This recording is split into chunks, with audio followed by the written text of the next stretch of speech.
Čo je zložitejšie v rámci dlhodobého majetku je kategória zaradenie do používania alebo zaradenie do užívania.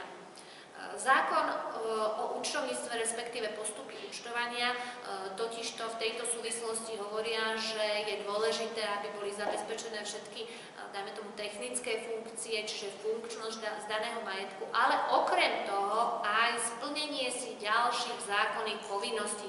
To znamená, že samotné užívanie majetku častokrát nie je jedinou podmienkou na to, aby to zaradenie bolo v zmysle postupov účtovania, teda všetkých dotknutých ustanovení.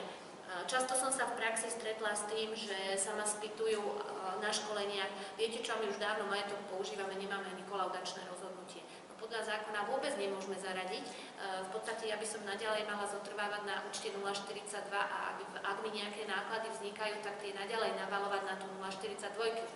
Tu v tomto prípade iná odpoveď neexistuje. Len takáto, pretože zákon jasne hovorí, že musia byť splnené ostatné podmienky a užívať stavbu môžeme len po vydaní právoplatného správneho rozhodnutia, ktorý je buď kolaudačné rozhodnutie alebo rozhodnutie o predčasnom, dočasnom užívaní stavby, ktoré sa spravidla vydáva na dobu určitú. Ja som sa v praxi stretla s 12 kalendárnymi mesiacmi.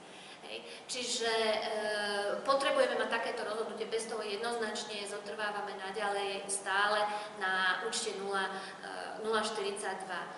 Takže hovorím, to zaradenie do používania, to je taká sporná vec, že to není nalinkované, áno, tento deň je jediný správny, ale musíme tam zvážovať všetky tie súvisiace podmienky.